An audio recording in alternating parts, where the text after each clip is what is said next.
స్వామిగా తన మహిమ సాటెగా లోకాల పాలుడు గోపాలుడు. తీయని మత్తున ముంచిన మురళీలోలుడు, మాయని దూరము చేసిన గీతాచార్యుడు.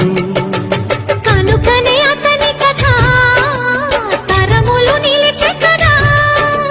తలచిన వారియదా తరగని మధుర సుధా.